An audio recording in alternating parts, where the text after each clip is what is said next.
HoloNet on Mojo 50 Radio. The millennial conservative resistance begins right here, right now.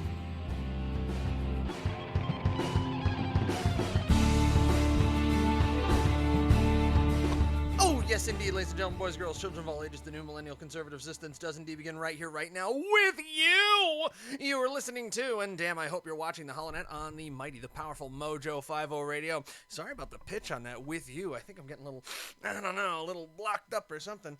But today,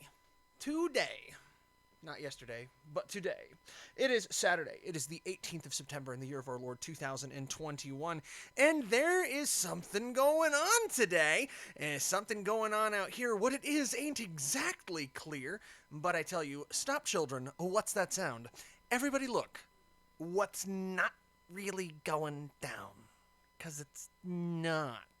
That's right. Today, it's the 18th of September. It is the Justice for J6 rally that was ballyhooed by the leftist mainstream media as being the next Jan 6th. It's going to be J6 Redux. They're going to retake the Capitol. They're going to plunge us into anarchy, death, and civil war.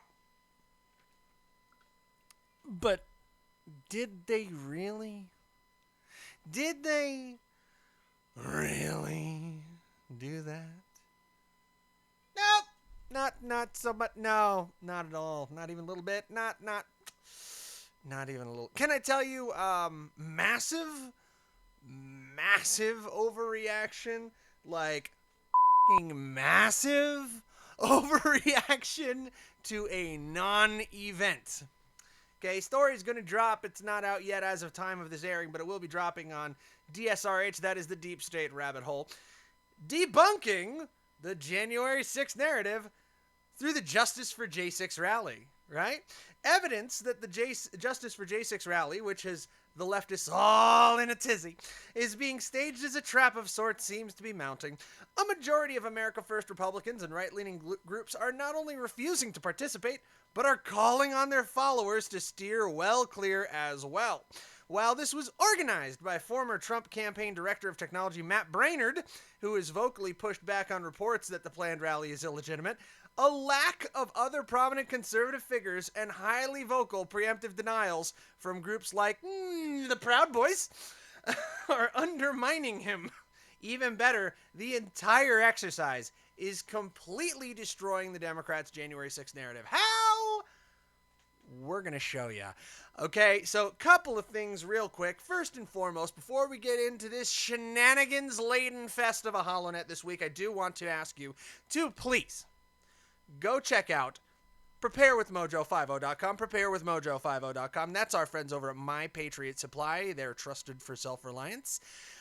Folks, it's about preparedness and not panic, Why? Because stuff's been hitting the fan, and I expect it to get worse before it gets better. So make sure that you are ready to be of service to your family, to your friends, to everybody who is around you, and make sure that you can be the go-to, that you can have the ability to protect yourselves, to protect those you love, those you know, all around you. By being that bastion around which they can stand. By being self-sufficient and prepared to take care of yourself. Because the scariest sentence in the English language is, we're here from the government, we're here to help. Yeah, so My Patriot Supply, make sure you check that out. Preparewithmojo50.com. 4-week emergency food supply, $247. Hell, even as a hedge against inflation now, that's not bad. The 3-month emergency food supply, $697. You can, you should, you must have preparations laid down for a time to come. Could be from a hurricane, could be from a flood, could be from a fire, could be from mass national insurrection. You need to be prepared for any eventuality in today's day and age. This is how. You get your food, you surround yourself with like-minded folks, stock up on your 2A accessories and your freedom seeds. and you're in good shape. All right? Make it happen. Do it today. Prepare with Mojo50.com. Prepare with Mojo50.com. Preparedness, not panic. All right, guys. So let's check this out real quick. We're going to go to some video from independent journalist Brendan Guttenschweiger, who I really should have him on the show sometime because he does have some of the best in the field reporting, and I like throwing to his stuff because he was at this J6 rally, and he doesn't seem to have been too worried about it. I think actually the cops were probably the most presented group here. So we're gonna go back a couple hours. This is the heavy police presence as trucks moved into place. Barricades outside Union Square in D.C. ahead of the Justice for J6 rally.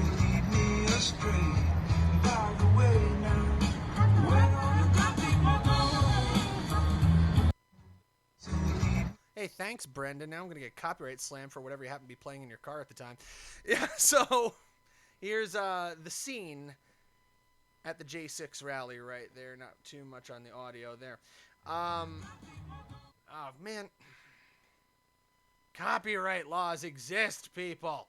All right. So then you had a confrontation between counter-protesters and a rally goer, and D.C. police separated them and moved on. Let's check that out right here. Warning if there's any language I don't know about. I haven't watched this yet. I'm enjoying it for the first time with you.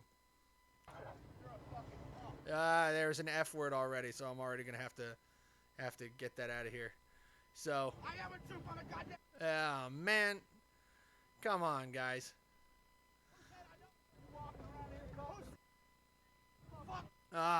Come on.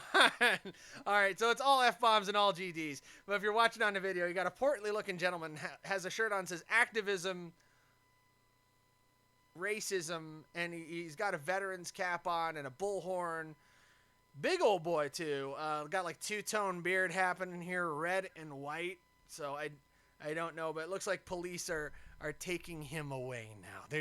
They're taking him away now. Thank you for making it work for me to do this show, buddy, because you can't keep the F word out of your mouth for 30 seconds. That's fantastic. You go out. You have a nice day now. You have a nice day. Enjoy yourself. Make sure that's a nice, comfy cell in DC Metro. You putz. All right, so let's try again. So we have a line of DC Metropolitan Police on bikes posted outside the J6 rally. I have a question. And listening to this and watching this, have you seen very many protesters yet? Have you seen a mass riot? As I haven't. Nice and quiet. Big line of police on bicycles there. So it looks like law enforcement just ultra prepared, right? So where's the beef? Here we go. This actually looks like it might be some crowd of over 100 for Justice for J6 rally as the speeches begin with even more press out covering here in Union Square. I'd like to start off. Can we please have a round of applause for the many police Let's officers? have a round of applause for the police officers here. We respect you. We know you have a tough job. We're not your enemy. I hear somebody booing out there. God bless you all. Yeah, there's somebody booing out there. Why? Because they noticed that some police have started actually enforcing unconstitutional mandates, like closing businesses and fining people for being out in public. It's crazy. Officers today. In fact, I'd like to start off. Can we please have a round of applause for the many police Yeah, officers? let's have a round of applause for the police We officers. respect you. We know you have a tough Yeah, job. especially the ones that, shot Ashley Babbitt. Let's have a big round of applause there. Okay, so speeches are underway now. I don't know who the heck this guy is. Never seen him. I can't really say that I'm familiar with anybody that said they were going to be at this rally except for Matt Brainerd. I've heard of his work. But think about it. Mainstream leftist media outlets like CNN The Hill feverishly working to paint the Justice for J6 rally as the next January 6th Capitol riot. Authorities from the Biden-Harris regime buying into it with reckless abandon. Massive police presence. Word has it that there was 100 National Guard troops that were deployed in the Capitol grounds. Does this sound a little bit familiar? Because if you will recall with me, just let's jump in the Wayback Machine now. Let's shut the doors, set the flux capacitor to January 6, 2021. Actually, let's go January 4th, 2021, when President Donald Trump explained to Fox News, he said, look, this is really going to be bigger than anyone thinks, Trump told Fox News host Steve Hilton and I said you should have like 10,000, I think. I gave the number. I definitely gave the number 10,000 National Guardsmen. I think you should have 10,000 of the National Guard ready. This was later confirmed by Acting Defense Secretary Chris Miller and CIA lawyer Adam Kowalski, according to the Washington Examiner. So, in their haste, in their reactionary stance to not have a repeat of January 6th, right? The Biden-Harris regime has actually blown up the narrative. Why? Because they're doing exactly what President Donald Trump suggested by rolling out the National Guard prior. You had 100 apparently deployed to the Capitol grounds, several thousand more on standby in case this blew up. But what happened? It's a nothing burger. It is a nothing burger with an empty sack of fries and no milkshake, because the milkshake brings all the boys to the yard. And as you can see, none of the boys bothered to show up. So, I mean, I'm just on a roll with this. There were more cops and press at this thing, based on the reports I have seen this morning, than there were actual America First, Make America Great Again protesters. Capitol Police lined up as the speeches continue. The rally, and then not long after, rally has just concluded. People beginning to disperse. Capitol Police leaving the scene now, 2 hours ago. Additional lines of officers carrying various riot equipment leaving Union Square after the rally. Crowd dispersing. If you've appreciated the cover so far, would like to help him, yeah, go ahead and Venmo Brendan some money. He needs some money, apparently, because he actually goes out there, unlike many in the press, and actually fights for it. News to share, Ford Fisher says, earlier at the Justice for J6 defendants rally, police surround a masked man reportedly armed with a firearm. What? Let's watch. Let's go to the video here. He's armed with a firearm. What in the world? Back off, back off. I'm gonna get the cred. I'm gonna get the cred. Why? What's going on? He's a cop. What happened? He's a cop. Cruiser 100. Undercover. And this is great coverage. Ford Fisher, news to share. This is fantastic. They've got a guy in the crowd, has a gun, and it turns out he's a cop. Definitely a cop.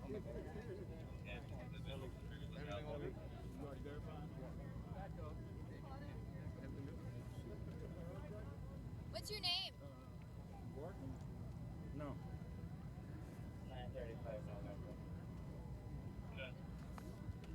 Come on, show the badge. What's your name, sir? Just don't drop it on my head. How about that? Perfect. What do you want to take? What's your name? All right, give me a diamond this way. Copy. This way. Go straight.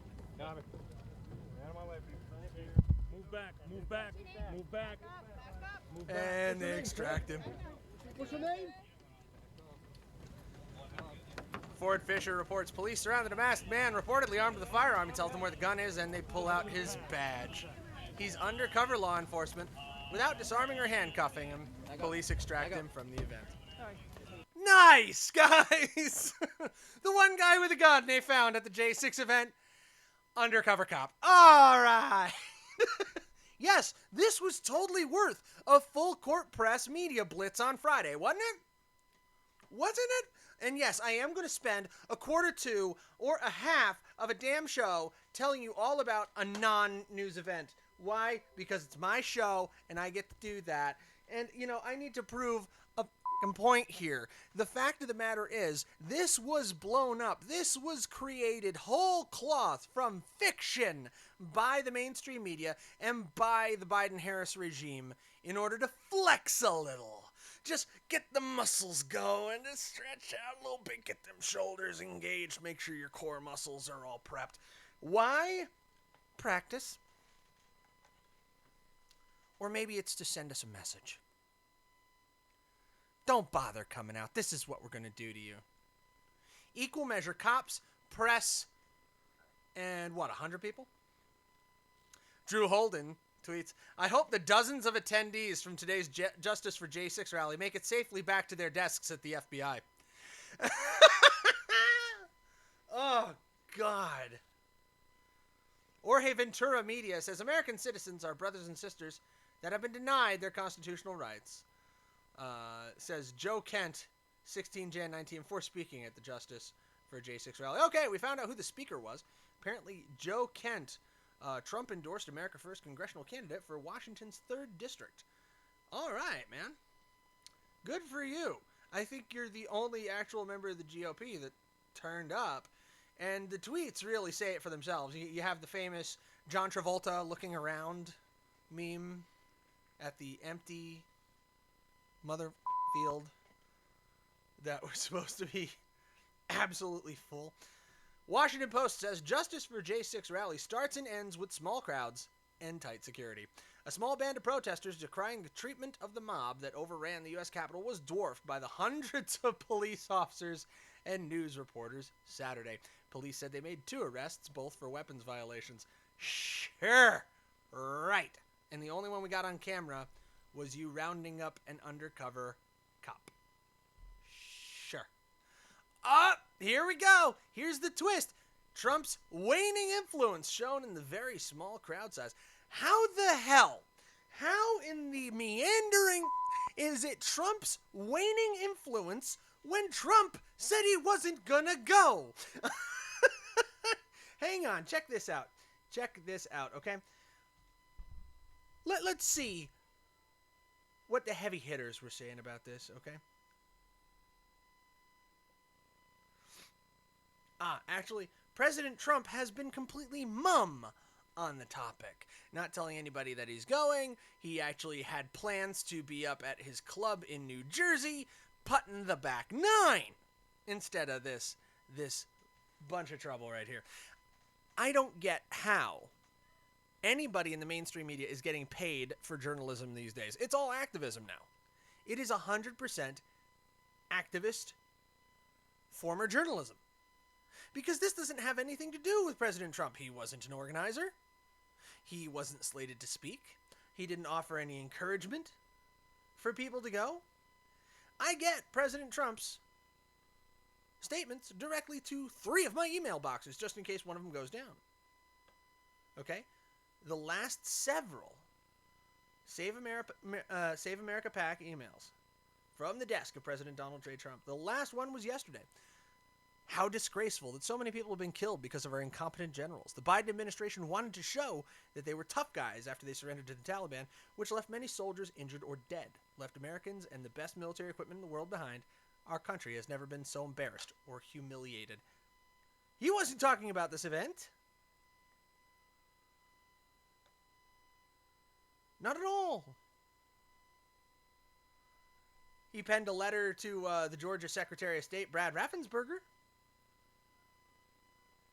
You know, he seemed to celebrate the Rhino Congressman Anthony Gonzalez, who's decided to quit after enduring a tremendous loss of popularity, which, 1 down, 9 to go, he very spicily said. So what's the deal? I'm sounding like Jerry Seinfeld. What is the deal? I don't get it. So let's think about this, okay? Let's think about this. Roger Stone, Trump ally Roger Stone, claimed in a recent interview on the Russian government-funded network RT, no kidding, it's Russian government-funded, that the federal government was hoping to elicit a repeat of January 6th. He said, this is called agitprop. I don't know a single person in the MAGA movement that is going. It's a setup, Stone said. Here's my suggestion. The people who will be there will all be working for the government. Nice try, the Daily Dot reported. Yeah, I think he may be right. I don't know of any specific plan to attend other than what we were watching the media fabricate. Kelly Sorrell, a lawyer for the Oath Keepers, told Mother Jones, and as much as I love using Mother Jones as a source, Fox News host Laura Ingraham called the rally stupid, told her viewers she had never heard of it before she saw a report about it on CNN. Many people see the protest as a false flag operation, Ingraham warned on 10 September. Have any big names conservatives signed on? Of course not. Obviously, there's nothing legitimate about it. Matt Brainerd seems to have taken some issue with that. He said you shared quite a lot of disinformation about our Justice for J6 rally. It's clear you don't know what we're protesting about or what we've been protesting about for 8 months. But I do have to say, and I've got my censor button on standby, and I'm gonna go over this, and we're gonna stop it at the half, and then we're gonna switch on to other more pressing matters. But the Proud Boys on Telegram shared stories about this and gave a very forceful and darkly humorous reaction. They said, we, Proud Boys, are not going to this.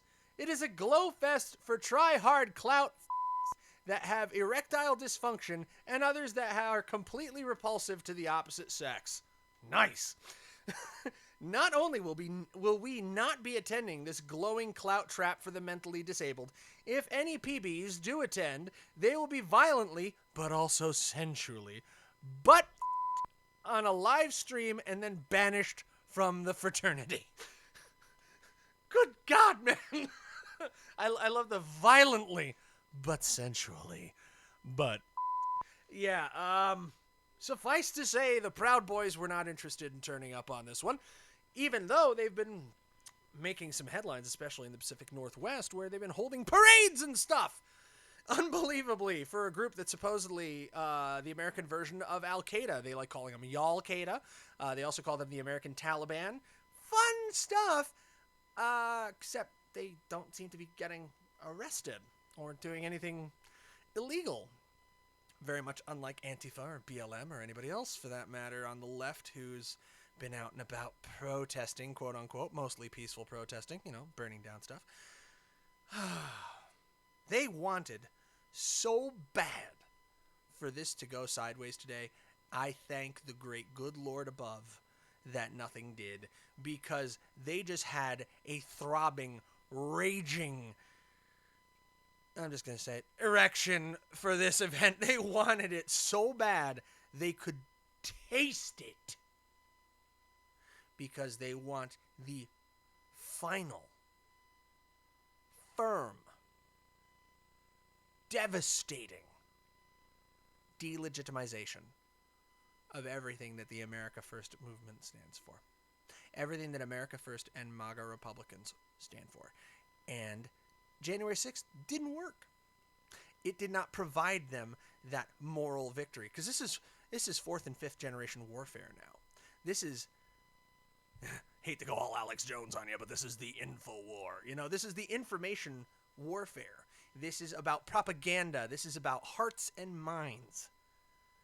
And they need desperately to delegitimize conservatives going into the 2022 election, or they are going to get rocked.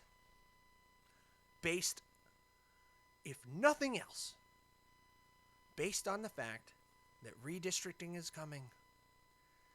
And so many of these states, the redistricting process is run by the state government, the state legislature, which is run by Republicans. 2022 is coming, baby. And it's going to be a rout. We're going to talk about that when we come back. You're listening to the Holonet on the mighty, the powerful Mojo 50 Radio. Before we go, make sure you get over to mypillow.com, mypillow.com. Use your promo code MOJO50, MOJO50 on mypillow.com. You can get your Giza Dream Sheets, regular price $109, as low as $49.99. What? I just bought two and I didn't get that price. All right. Get on mypillow.com. Use your promo code MOJO50. Hopefully my wife doesn't listen to this one, or else that's going to be my ass. All right. Take a quick break. We'll be back. Stick around.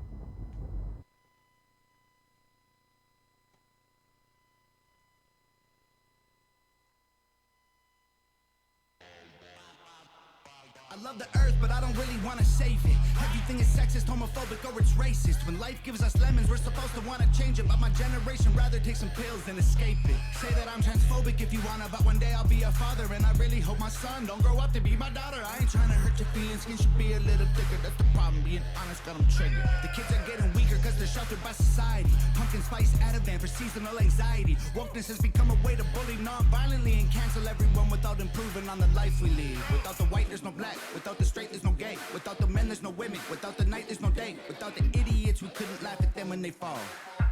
So maybe we need them after all.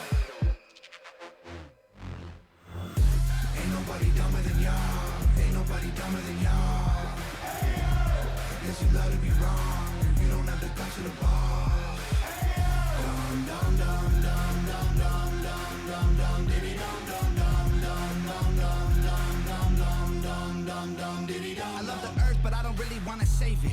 Everyone's obsessed with making stupid people famous. If a white boy raps, then it's called appropriation. But Beyonce has a hair blonde and people say she slayed it. Everybody's outraged, everybody's mad. Our solutions to the issues don't make no sense. If stairs are the problem, we build wheelchair ramps. We don't cancel feet or persecute the people with legs. The feminists who started the movement would be ashamed of so many things. They fought so you can vote, I show your butthole on OnlyFans. I'm not a bad person cause you don't like what I say. Call me homophobic just because I think straight. I love people even though we disagree. I wish we could get Wi-Fi signals from a tree. Then everyone would plant them and we'd probably save the planet for free. Too bad we only need them to breathe. Ain't nobody dumber than y'all. Ain't nobody dumber than y'all. I guess you love to be wrong. You don't have the guts of the ball. Dum dum dum dum dum dum dum dum dum diddy dum dum dum dum dum dum dum dum dum dum dum diddy dum. I love the earth, but I don't really want to save it. Classifying people by their sex and race degrades them, but we still say straight white males are the worst of our population. Guess the labels are okay if they're Caucasian. Our kids are living in their rooms, I swear we barely ever see them. Go outside sometime, there's fresh air you could be breathing. Put your phones down, play sports, do something illegal. Go and meet your families, they're probably nice people. These days you're a Nazi if you don't hate the police. They say that white folks think all Asian people are Chinese. I'm sorry, what kind of white people you mean? English, Scottish, German, Swedish, or Greek? And Black Lives Matter was problematic. It excludes anyone without the pigment, it's automatic. I understand all the reasons it happened, but including all humans is the actual answer. Ain't nobody dumber than y'all. Ain't nobody dumber than y'all. I guess you love to be wrong. You don't have the guts of the ball. Dum dum dum dum dum dum dum dum dum diddy dum dum dum dum dum dum dum dum dum dum dum diddy dum dum.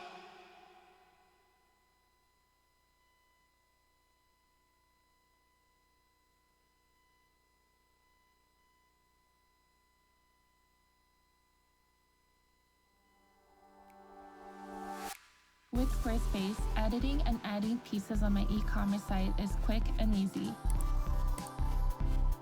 so I can focus more on the creative part of my business.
You're listening to The Holonet on Mojo 50 Radio, The millennial conservative resistance begins right here, right now.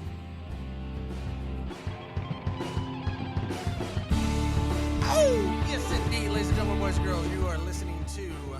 Oh, kids of all ages. I forgot the kids of all ages. You're listening to, and damn, I hope you're watching the HoloNet on the Mighty, the Powerful Mojo 50 Radio. Thank you for hanging out through the break. We had a little bit of Tom McDonald on there. Dummies from Tom McDonald. A little bit of a lag on the video. Sorry about that, guys, but hey, editing oofses happen, especially when you don't really have a producer. 'Cause I still need a producer, and producer Ron won't give me one. Anyway, anybody who saw the producers gets that joke. Anyway, so I'd mentioned prior to the break that it is going to be an earth-rending defeat for the Democrats in 2022 if they don't do something quickly. They know it. They're panicking. Now you are going to know it too. Why? Little thing called redistricting happens every 10 years when we do a census. Guess what we just did? And the latest numbers coming from the National Republican Congressional Committee are sounding the death knell for the Democrat Socialist faltering grip on the federal government. It's all pointing to a 2022 red wave. Number one, the NRCC has outraised the Democrat Congressional Committee by about $4 million in May and has about $6 million in cash on hand. The NERC has reported $42 million on hand. I'm sorry, the Democrats only have about $36 million. Meanwhile, with the 2022 primaries rapidly approaching, the momentum is against them because Biden approval ratings, which they're banking on, are in effing freefall. But that's not the big story today. I've talked about how his ratings are in the toilet, and the stories are all out there. By the way, if you want to see these stories, this one, for example, rightwingnewshour.com, you can become a member here at the HoloNet. You can become a HoloNet operative. $10 a month gets you the daily premium digest of the HoloNet. That is everything that I write that comes from my brain to your screen, and that comes to you every day through your email box. That is if you join as an operative, $10 a month, and you can do that on Patreon, and you can do that on Subscribestar, and I want to thank all the supporters that have done so already. If you have not yet, I encourage you to please do so. It is the best, most simplest way to support me and the HoloNet and the work that I'm doing, and that, again, gets you everything I write for Right Wing News Hour, for the GOP News Feed, for the GOP Times, Patriot United News. You even get what the little pieces I do for Whiskey and Babes on there if you want some fun stuff. Guys, it's the best way. It's the one place you get absolutely everything when I put pen to paper. All right? So, $10 a month, Patreon, Subscribestar, make it happen, become a HoloNet operative today. All right. Now, the Brennan Center's report on redistricting found that some 18 states are going to redistrict by committee or a divided government. While Republicans will control the process in 18 states, Democrats will only control the process in 7. This works out to the GOP drawing the battle lines for 181 congressional districts, while the Democrats can only impact a maximum of 74. Oof-da! It's gonna be rough. In May, the GOP newsfeed reported the National Republican Congressional Committee released the list of 47, quote-unquote, vulnerable Democrat-held congressional seats. In February, a few hours ago, 10 more names were added, bringing the list to a total of 57 seats that the GOP is targeting to flip in 2022. Here's a quick refresher. Look for yours. In Arizona here, it's Tom O'Halloran and Ann Kirkpatrick are in big trouble. California, you got John Garamendi, Amy Barra, Josh Harder. Sorry, Josh. A little harder. Jim Costa, Raul Ruiz, Katie Porter, and Mike Levin. Connecticut, you have Johanna Hayes. Florida, Stephanie Murphy. Florida, Charlie Crist. Ha! Sorry. Georgia, Lucy McBath. Carolyn Bordeaux as well. Iowa, Cindy Axney. Is that like acne, but worse? Illinois, you have Marie Newman, Sean Caston, Lauren Underwood, and Sherry Bustos. Kansas, Sharice Davids. Maryland, Jared Golden. Michigan, Dan Kildee, Alyssa Slotkin, and Haley Stevens. Alyssa Slotkin, man, when they were passing out names. Minnesota, Angie Craig and Dean Phillips. North Carolina, Deborah Ross. New Hampshire, Chris Papas. also known as Christopher Potatoes, Andy Kim in New Jersey, Josh Gottheimer, Tom Malinowski, and Mickey Sherrill, Nevada, Susie Lee and Stephen Horsford, New York, Tom Swosey, Kathleen Rice, Sean Patrick Maloney, Antonio Delgado, Paul Tonko, Joe Morell, and Brian Higgins, Ohio, Tim Ryan, Oregon, Peter DeFazio and Kurt Schrader, Pennsylvania, Chrissy Houlihan, Susan Wright, Matt Cartwright, and Connor Lamb. In Texas, I actually believe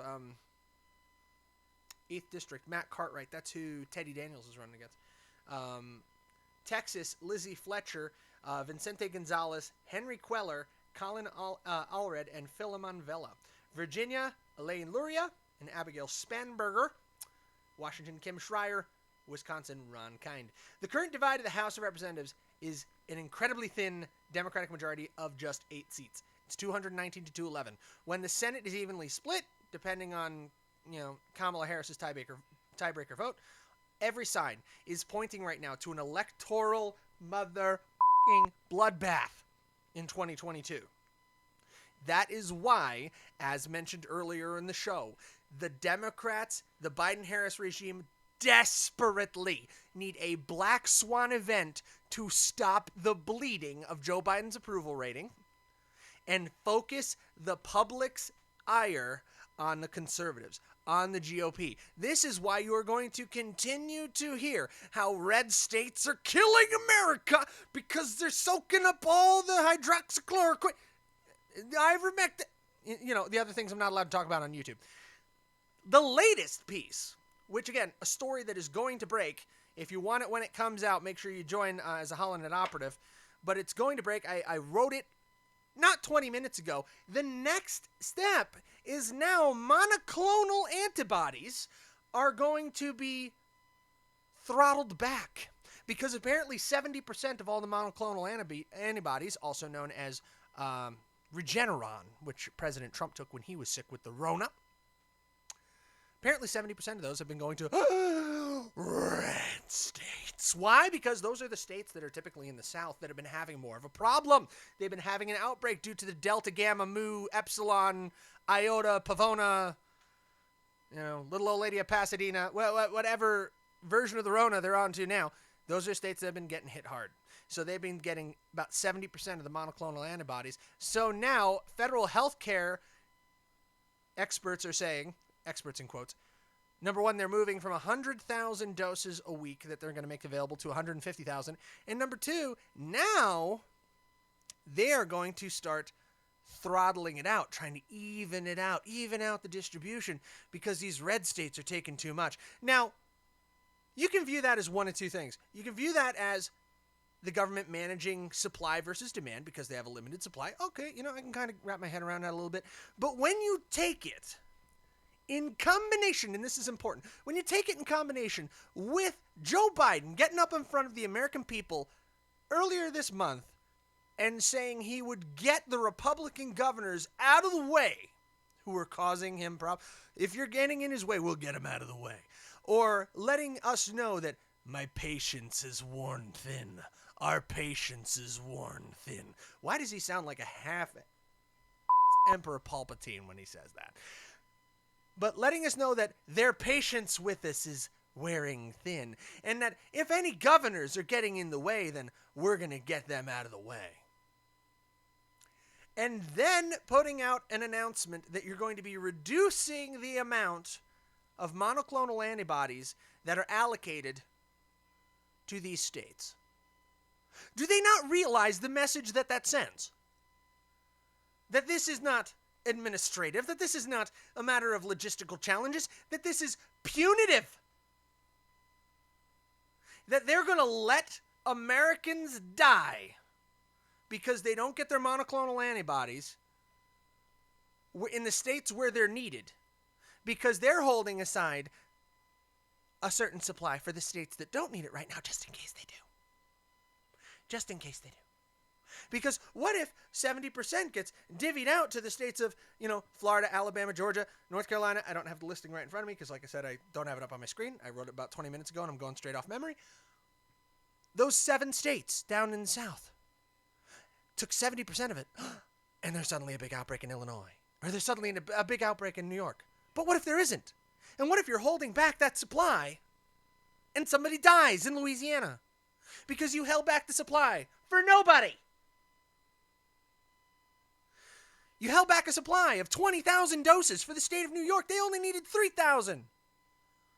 17,000 doses could have been sent to Louisiana, Arkansas, and Illinois, and Georgia. And people there died. But there's a supply on hand in case they need it in Illinois, or in New York, or in California. You see where the problem is here? Previously, the federal government has been doing this on an as-needed basis, which is exactly what you're supposed to do. And their other half of it, increasing the availability of monoclonal antibodies from 150,000 doses a week to 100,000, exactly what you're supposed to do. Ramp up production.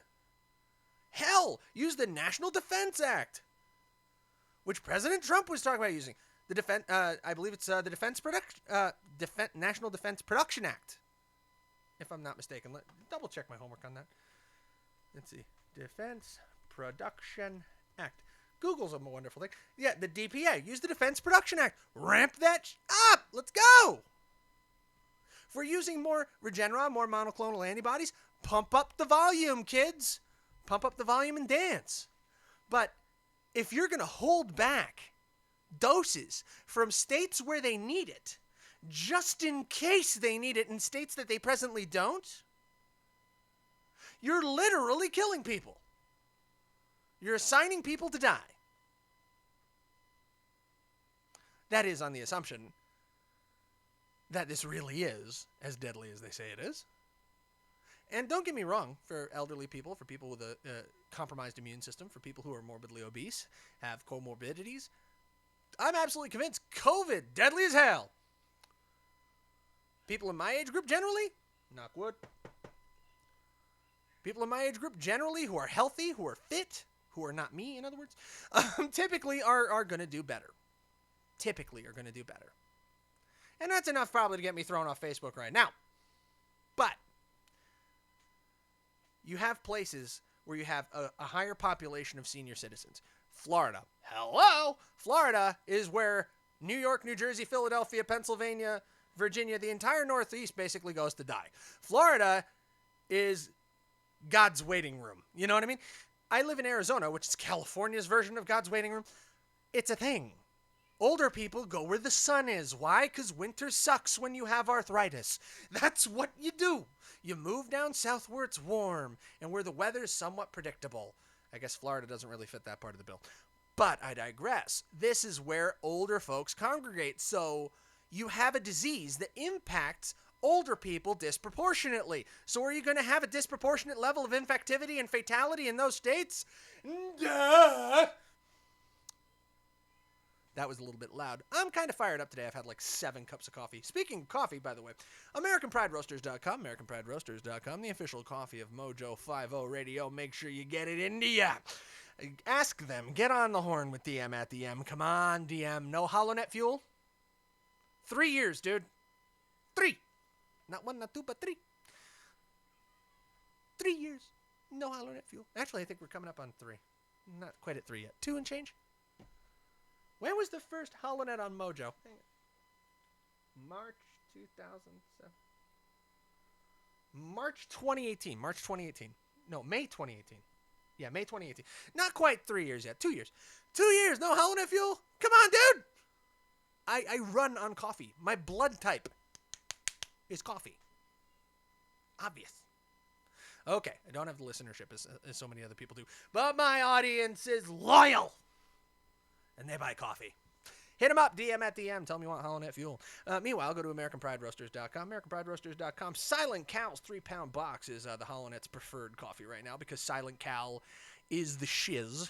It's fantastic coffee, and nobody beats Silent Cal. I think one of the greatest, most underrated presidents in American history. It reduced the size of government not once, but twice, affecting a 75% reduction in government spending. Looked at Mount Rushmore and was horrified about how grandiose it was and how it glorified the American presidency.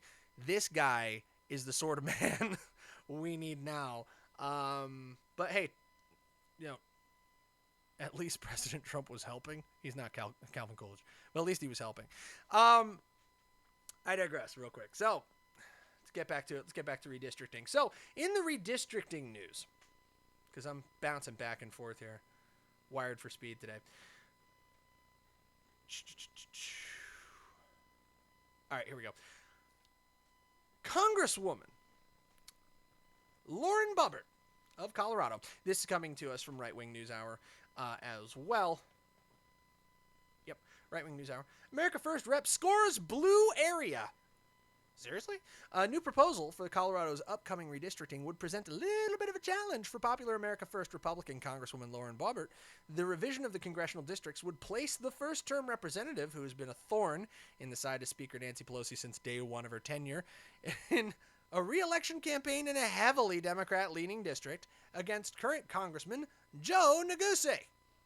Based on a recent tweet from the congressman, he's already nervous and he's asking for money. He tweeted, "So if the redistricting map released tonight holds, looks like I may be running for re-election against ...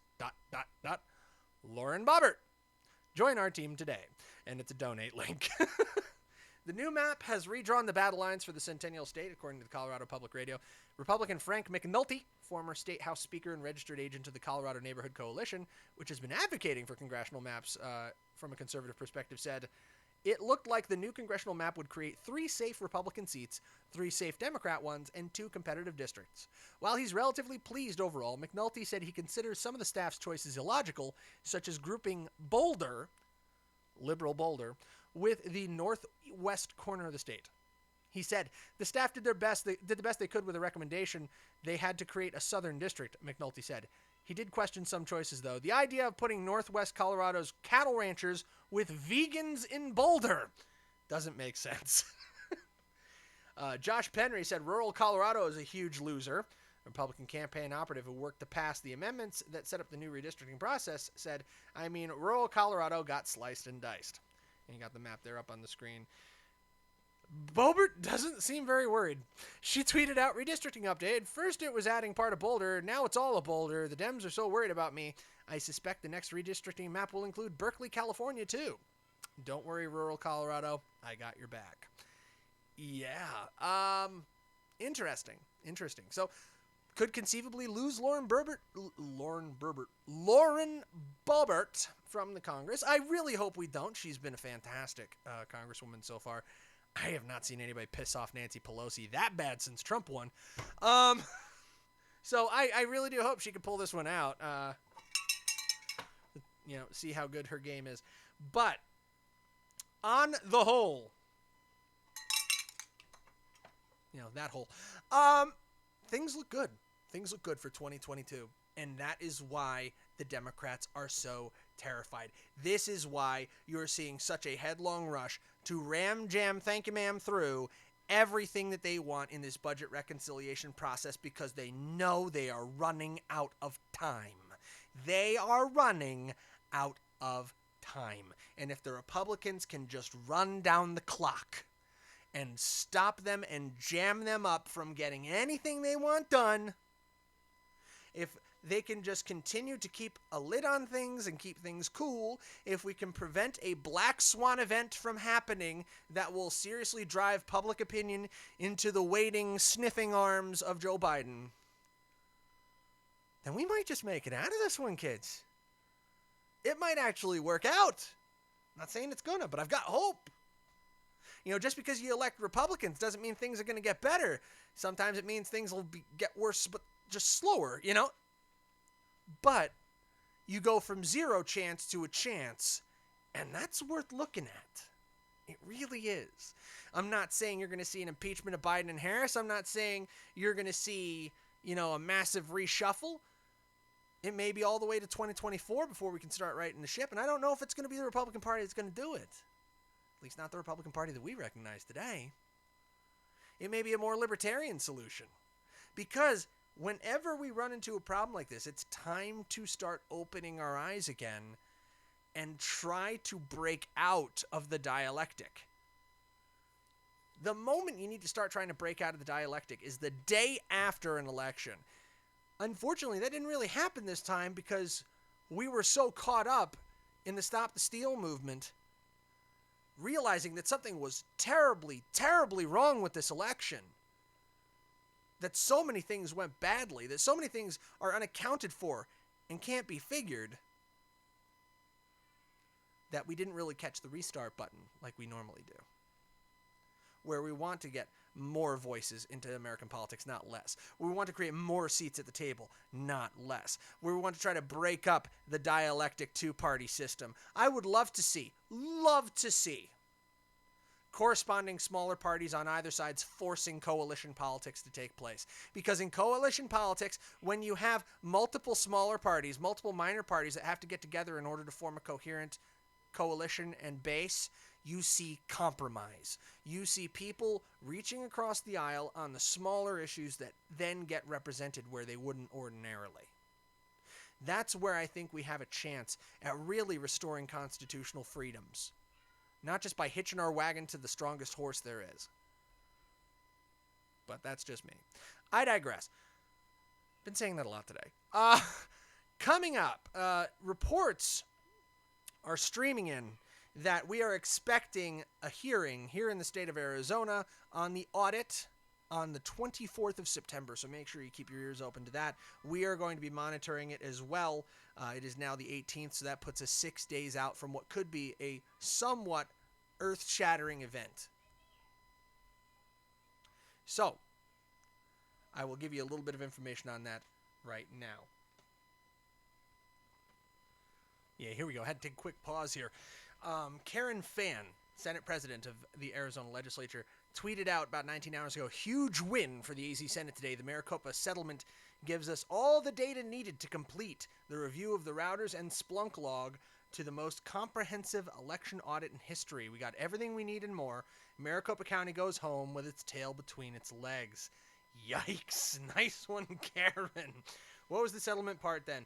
They give us everything we wanted, and they dropped the $2.8 million they were trying to sue us for. Whew. Nice. Now, taking a look, the latest release we had was from September 4th. This was a little while ago regarding the audit. To give a brief refresher, attorneys representing the Arizona State Senate GOP majority under Senate President Karen Fan released a massive dump of communications records due to a court order obtained by a watchdog group seeking transparency in the process. That was the last update we had pertaining to the Arizona audit, but now we find out that it is looking like the audit report, the audit hearing, will be on September 24th. And that's according to some solid sources within the state. So, definitely some news to watch out for. Yeah, Karen Fan tweeted out 18 hours ago, "We got the routers. We got the routers and everything else." I wouldn't get too confident, Mr. Fontes. Report comes out Friday. Oh, snap. Yeah, so that would be Friday, the 24th of September. Adrian Fontes had tweeted out, "The subpoena could have been dropped because Karen Fan has seen the report draft and wants to distance herself from that dumpster fire. Either way, we should be grateful that this thing may end soon. #ProtectDemocracy. Well, Mr. Fontes, that's actually what Karen Fan and the Senate audit are seeking to do, is protect the republic, not democracy. Columnated Ruins, Domino from AZ, tweeted, "Karen Fan struck a deal with Maricopa County Board of Supervisors where the AZ Senate GOP gets everything we need through a liaison that both sides are comfortable with. Representative John Shadegg is the ideal middleman because he worked with both sides." Oh, so Shadegg is kind of the pilot. In addition to this, the BOS are dropping their inane lawsuit. This is why the media misrepresented the story. Karen Fan more or less forced the BOS into an unconditional surrender. The BOS was trying to save face. Hoofda. That is satisfying. I know a lot of you might not be aware of the inside baseball going on with this audit here in the state of Arizona, but our Board of Supervisors, every single one of them needs to be voted out. Every single one of the Maricopa County Board of Supervisors needs to be voted out this term. If their term's not up, we need to find a way to impeach them or to do some sort of a recall election because this waste of time and money that they have put up, this needless fight, this illegal resistance to the authority of the Arizona state legislature is absurd. And I pointed this out before, that if the state of Arizona really had a mind to do it, the state of Arizona could out and out dissolve Maricopa County, assume all of the county's jurisdictions and responsibilities, the same way a state can walk in and take over a school board. Did you know that? Did you know that counties are chartered by the state? I can go back and I can point you to the original document where the territory of Arizona chartered Maricopa County. And since the state of Arizona is the descendant organization of the territory of Arizona, yeah, completely within the authority of the Arizona State Senate and House to out and out dissolve Maricopa County if they wanted to. So the Maricopa County Board of Supervisors needs to know their role and shut their mouth. They need to know who they're dealing with, realize that they are dealing with the superior authority of the Arizona State Senate, and stop this nonsense. I am so glad that Karen Fann came in, swinging hammer, and dropped them to the mat. Thank the great good Lord, because now the Senate finally has everything they need to finish their report, and good or ill, one way or another, the saga will end. The saga of the Arizona audit will end. And I'm 100% certain, beyond certain, that based on the numbers that we've seen, the unconfirmed numbers that we've seen, from the reports that are coming out, that yes, they found more than enough inconsistency to bring Arizona's results seriously into question and potentially cause the Senate to do exactly what Michael Flynn has suggested. General Michael Flynn has suggested that the Arizona Senate, based on the results, decertify the Electoral College for Arizona. And then suggest other states do the same. Run their own forensic audits, decertify their Electoral College, and then press suit to the U.S. Supreme Court. Because that's the next set of steps. If the Supreme Court rules against, the Supreme Court rules against. But we keep fighting. We keep laying the legal groundwork, brick by brick, that the American people who know that this election was massively irregular, was unconstitutional on its face due to the electoral roll of the state legislatures being usurped by several state secretaries of state and several governors who unilaterally changed the manner, date, and time of the election, which is wholly unconstitutional, flies in the face of the U.S. Constitution, but the Supreme Court refused to hear. We fight them every step of the way because the fight is just. All right, folks. Oop, not that one. That music means it is time for us to go. Keep your head on a swivel. Watch out for those around you, those you love. Good night. God bless you. God bless the United States of America. From Phoenix, this is Matt Holloway. End transmission.